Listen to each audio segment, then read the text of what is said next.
tired of the everyday grind?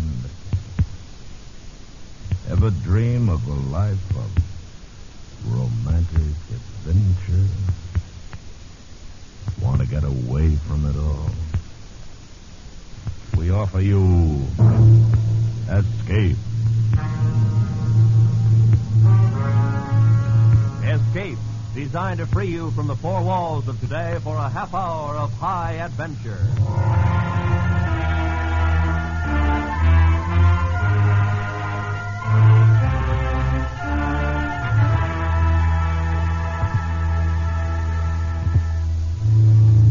You are living in a new and fabulous land, surrounded by all that is generous and kind, while your hosts, heedless of your pleas, are planning, as is the custom of their country, to kill you in a strange and terrible manner.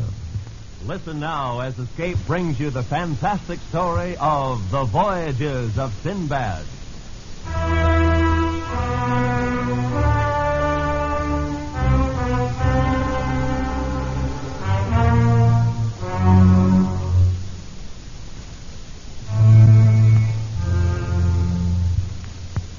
It is related that there lived in Baghdad a poor man called Sinbad the Porter, who earned his living carrying loads upon his back and head.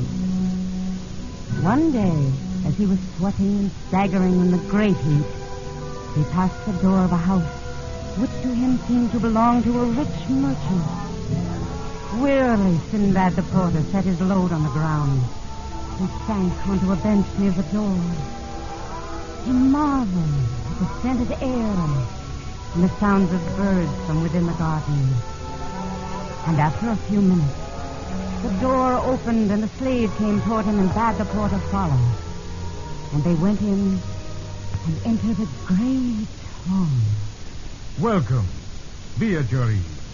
Will you allow me to ask your name and your trade?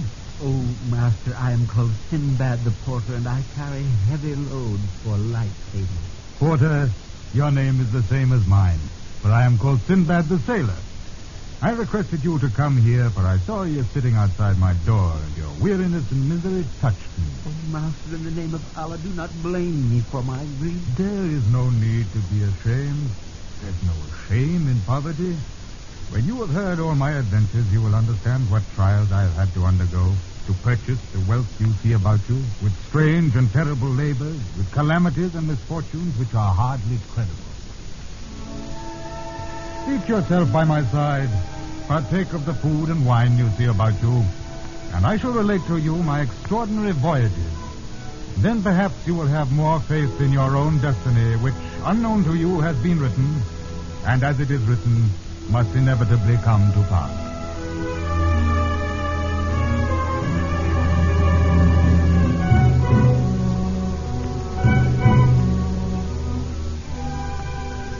You must know, O honorable porter, who bears the same name as myself, that upon the death of my father, I found myself possessed of a considerable fortune which I spent in the accustomed excesses of youth.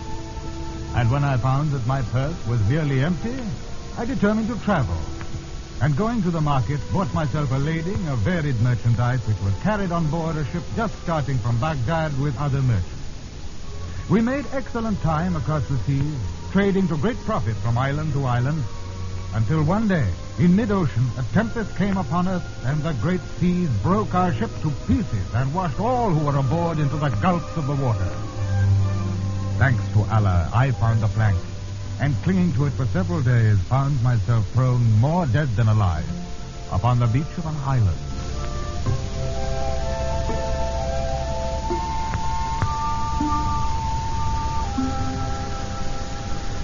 Undoubtedly, he is a stranger to our land. See how he dresses? He is from some unfortunate ship that has foundered beyond. Allah have mercy on his soul. He is alive. Oh, stranger, we thought you dead and were about to carry your body for burial. Water. I shall die if I do not have water. Quickly, carry him to the house. And this they did, and offered me food and water.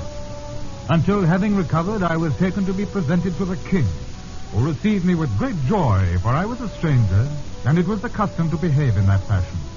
And he said, Sinbad, your escape has been a miraculous and wonderful story. Nevermore shall you want for that which you have lost. I've instructed the Grand Vizier to give you a sum of money and presents of your choosing. I thanked the king, and because in his court I had seen a woman both noble and beautiful, with whom upon sight I had grown to love, I begged for her hand in marriage. This gift he granted me, and gave us a palace with servants and a following which was truly royal. I lived in the calmness of supreme joy for many months. And then I nourished the hope that I could leave the city and return to Baghdad. Here, then, was the beginning of the dreadful event which overtook me. I returned to my wife after presenting my plea to the king, and in my heart was a foreboding heavy and evil. Oh, Sinbad, my treasure of treasures, what has befallen that you should show such unhappiness? I spoke to the king within the hour. And is this reason for tears? And more. I have not spoken of it to you, my love, but of late I cherished the hope that we might return to my homeland, to Baghdad. I long for it, both day and night. It never leaves me. I spoke of this desire to the king, and he turned a deaf ear. Oh, you should have spoken of this to me before you went to the king. Perhaps you have angered him. No, but... Oh, I know. It is the custom. You are now a citizen of the land. No citizen may leave it. Ah, but be of good cheer, my treasure. Here we may live out our lives fruitfully and in great joy. Come, I have a red bird to show you. He was caught only this morning.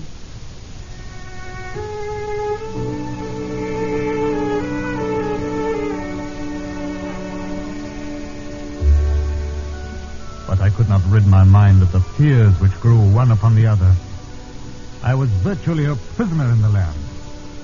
And then one day, my neighbor's wife died, and as he was my friend, I went to him and tried to console him. It is Allah's will, and I shall perish for it. Do not grieve more than is lawful, O my neighbor. Soon the agony will become softer, and Allah will find you another wife. May he prolong your days, my friend. How can you say that? Why, it is the truth. How can you wish me a long life when you know that I have but 1 hour to live? 1 hour? Why do you speak in that way? What gloomy presentiments are these? Surely you would not think of killing yourself. Is it possible that you do not know the customs of our country? Why, I'm confused, oh my friend. What custom is this? It is a rule here, a law, that every husband must be buried alive with his dead wife, and every wife buried alive with her dead husband. But this cannot be. In 1 hour's time, I shall be committed to the earth with the body of my wife. As Allah lives, the custom is detestable. You must refuse. The very thought of such a thing is... It is the custom. Every man must conform to the custom of our ancestors.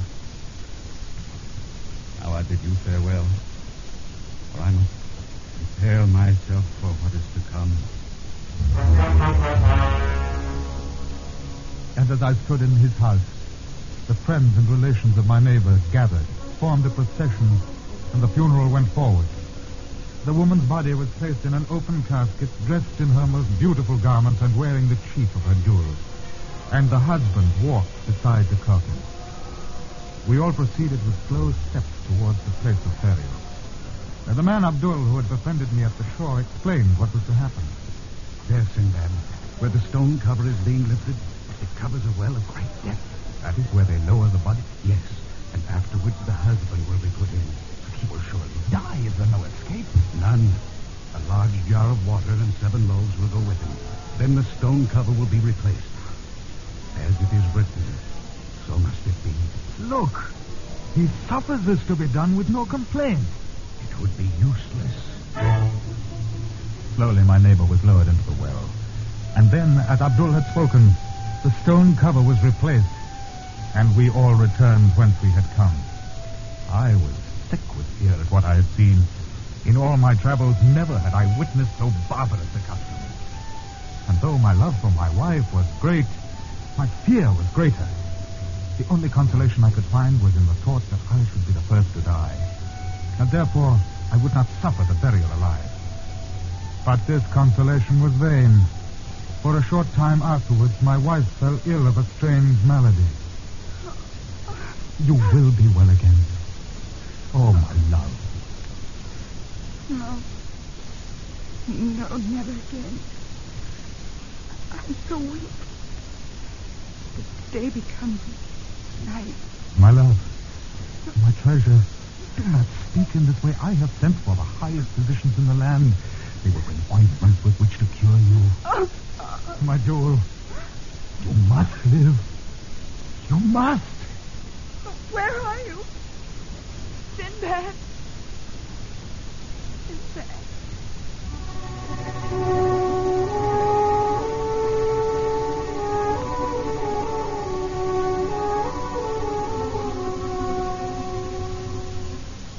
She lingered on for a little time, and then, in spite of all the cares I could give, she died.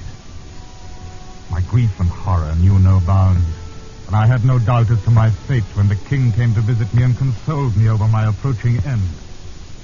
Oh, Sinbad, I grieve for you, as do your true friends. Master, my eyes have overflowed with weeping until they have become dry. There is nothing left for me but to beg at least for my own life. This cannot be. But I am a stranger. It is not just that I should have to suffer by your law. Is not my loss, the loss of my wife, sufficient agony to bear? My poor friend, it is the custom, the law, that I shall walk beside you in the procession and weep with you, for I am exceedingly fond of you, Sinbad.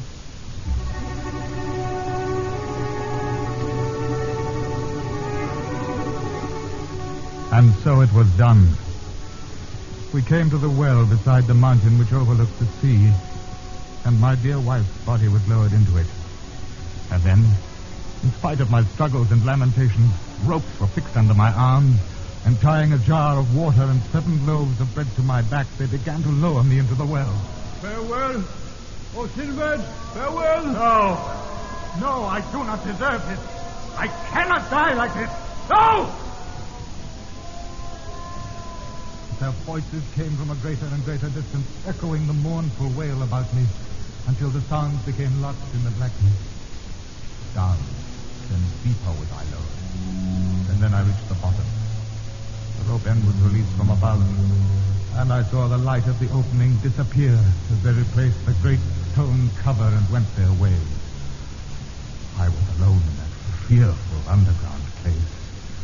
Alone, with only the dead for my companion.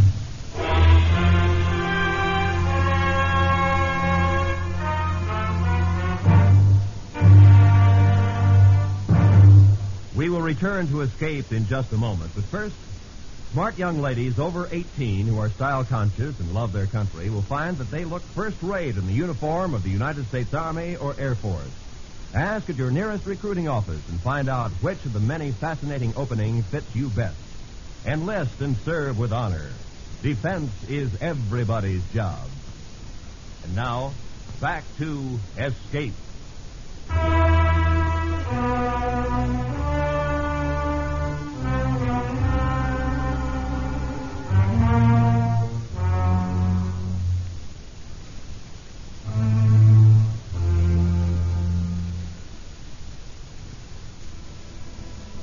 I stood for long moments after the stone cover had been replaced over the well. And then my eyes became accustomed to the semi-darkness, and I took note of this mortuary cave, which I found to be strewn with old and new bodies. It filled me with indescribable horror. But being determined not to die out of hand, I made careful inspection of the cave. It was very high and stretched further than the eye could reach. And I noticed that many precious jewels and ornaments of gold and silver rested in countless numbers upon the ground. These, I realized, were the useless possessions of the dead.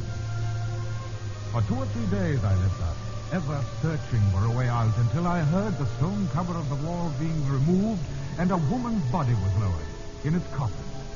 She, in turn, was followed by her mortal husband. I heard his cries of fear as he descended.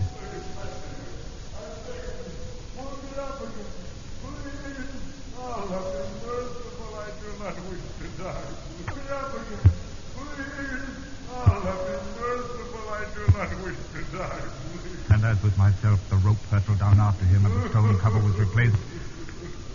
At first he did not see me, and I saw that he was a huge and powerful man. He fell to the ground and beat himself in the face and stomach with his fist.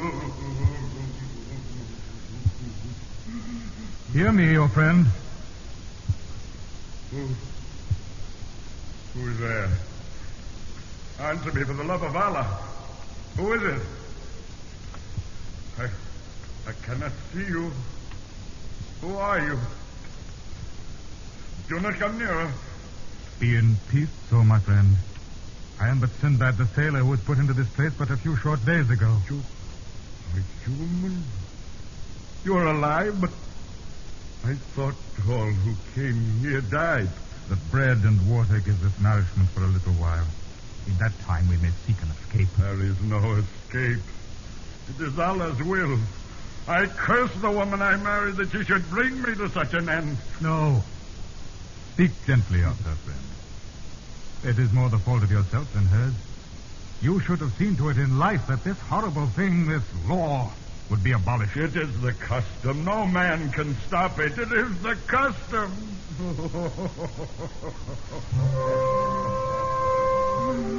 With these words, he covered his head with his arms and rocked to and fro, weeping and crying out against his destiny and his departed wife.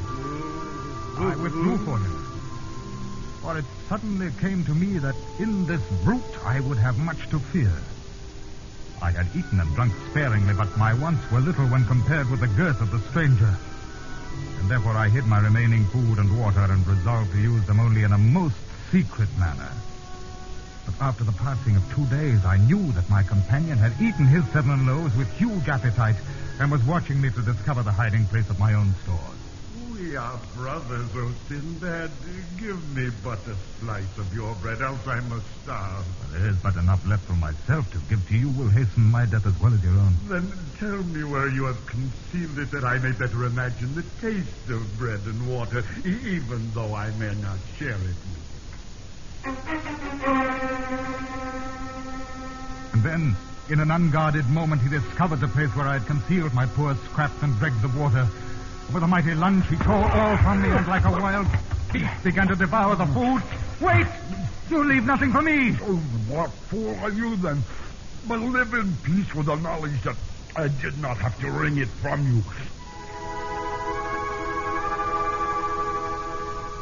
I saw then that I should have to kill this man at the earliest moment. For in his eyes I perceived a madness that would mean a more dreadful death for me than starvation. I left him then and went to search for a weapon with which to defend myself. And amongst the finery and wealth upon the ground, I found a jeweled dagger. And this I hid in my clothes and determined to use when the man again felt the pangs of hunger. Oh, Sinbad. Oh, good friend, you may tell me. I promise upon my word that I shall share with you. There is more bread, more water. You have hidden it in another place. Give me but a scrap, a morsel, I beg you. There is no more. We must lie down and die. Oh, I know you have more. You do not suffer as I do. Tell me, for the love of Allah. There is no more. Oh, if another day passes, I shall die. Hear me, O Sinbad. Share with me your remaining food, and together we shall prolong our lives. I have no more. You devoured the last of it. You lie, you lie. Speak the truth. You lie. You're choking me. His hands tightened about my throat, and as I felt my senses departing, I summoned all my strength to withdraw my dagger from its place and plunged it into his body. With a great sigh, he fell away from me and to the ground, where he died. And once more, I was alone with the dead.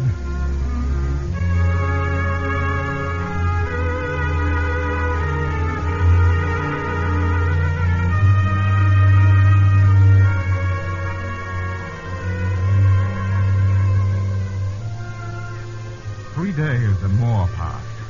My food and water came to an end, and I gave myself up to Allah's will. It was then that I heard a noise of living breath and a movement as of steps somewhere in the deeper recesses of the cave. A great hope grew in me, for here was another being like myself, and I saw a dark shape huddled against the wall. Who is it? Who? Who are you? Oh, have mercy, O Master. Mercy. I am old and frail. Have mercy. I did not see you lowered into the cave. Nay, I was not. I come from the outside. The outside? There's an escape from this place. Yes. Then why have you come here? In my wickedness, I seek the wealth of those who are fallen in here. I beg of you, do not kill me for it. I am old and weak, and the treasures can do the dead no good. No, I will not kill you, but you must lead me from this place. I would gladly, but my age is upon me. I'm too weak. I must rest. No. Now for unless I reach food and drink, I shall surely die. Then perhaps, for I perceive that you are strong in limb, perhaps you would carry me, for my weight is but that of an autumn leaf. This will I do. Oh, good old man, climb up on my shoulders and lead me the way from this accursed place.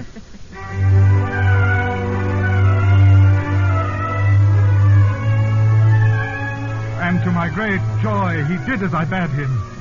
And after traveling countless passages, we came upon a hole which had been burrowed in the earth, and thence into the open air. About me were trees bearing the most succulent of fruits, and a silver stream was at my feet. I made to put the old man down to sate my hunger and thirst. But he did not move. Rather, he pressed his thighs more tightly around my neck and weighed down upon my shoulders with all his weight. And a great fear took me. I tried to throw the old man to earth, but he replied by pressing my throat until I was half strangled. And then he kicked me in the stomach until I got up. Now, take me to the tree over there, for I am hungry. I desire to pluck of the fruits upon it. Go! You're strangling me. Go! Then perhaps I shall allow you to feed as befits a beast of burden. All that day and night stayed upon my shoulders, and I was no better than a beast of burden. In the morning, I was aroused by a great kick and urged on to find his breakfast with blows from his fists and feet. I had never suffered such humiliation of spirit or discomfort of body. I could find no way to rid myself of him, and I cursed the virtuous impulse which had led me to help him. Rather, I thought I should have remained in the cave to die in peace. And then one day, after weeks of servitude, I found a good. What is the purpose of that strange object lying before the tree over there? It is a good, old man. A good? What manner of thing is this? It has many uses. In my land, it is a receptacle for wine. Wine? You speak with strange words, Sinbad. What is wine? Wine? It has been long since I tasted of it, but it is a sensation so delicate that one's senses cannot encompass the pleasure brought about by its use. How is it made? With the grape? Then you must make me wine, Sinbad. Go pick up the gourd and make me wine. And I saw in his command an idea. Yet I did as I was bidden.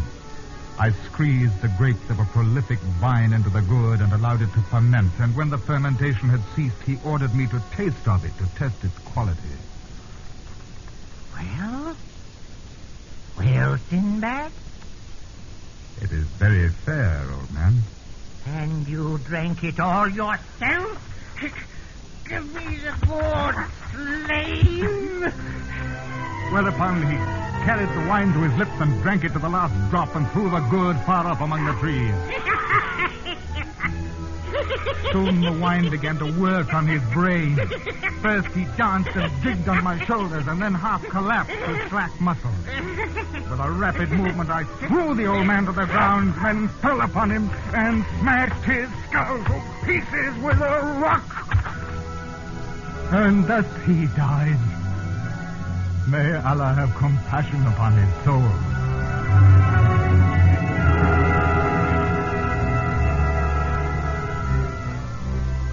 I made my way to the shore where destiny willed I should find a party of sailors who had disembarked from an anchored ship to hunt for water and fruit. On hearing my tale, they marveled and explained that I had been a captive of the old man of the sea, that I was the first who had not been strangled. Then they took me to their ship where the captain received me kindly and we set sail. And after many days and many adventures, whereby I increased my wealth, I arrived once again in Baghdad and brought unto myself this place where we sit together. Allah is good. How marvelous are your tales. Now, my friend Sinbad the porter, consider the labors which I have accomplished and the difficulties with which I have overcome, and tell me if your estate of porter has not made for a more tranquil life than that which destiny reserved for me. As Allah is with you, my master, I no longer regret my station. For all your riches, I could not endure such as you have described. Ah, my friend, and neither shall you have to. And Sinbad the sailor ordered fine garments brought to Sinbad the porter. And when he was clothed in these, he gave him pieces of gold and appointed him to be his major domo, so that the two lived together in perfect friendship and joy.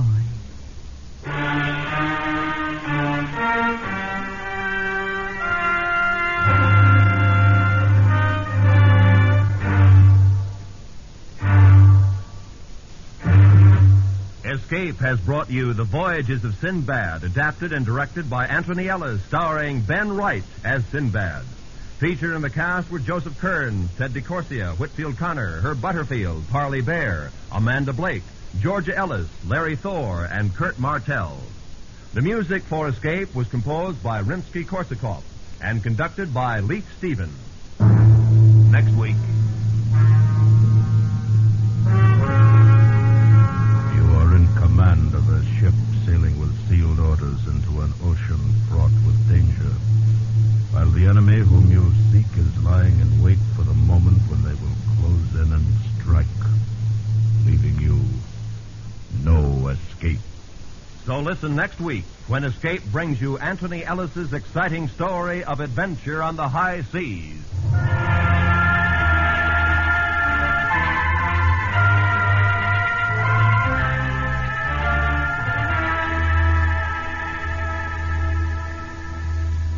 Tomorrow night, Van Heflin stars on Suspense's thrilling production, The Case of Marie Celeste, in a tale well calculated to keep you in suspense. Van Heflin stars as a mass murderer on a ship at sea. Remember, it's tomorrow night on most of these same CBS radio stations. Another hair-raising episode of Suspense. This is Roy Rowan speaking. And remember, John Lund, as yours truly, Johnny Dollar, brings you Colorful Mystery Tuesday night. This is the CBS Radio Network.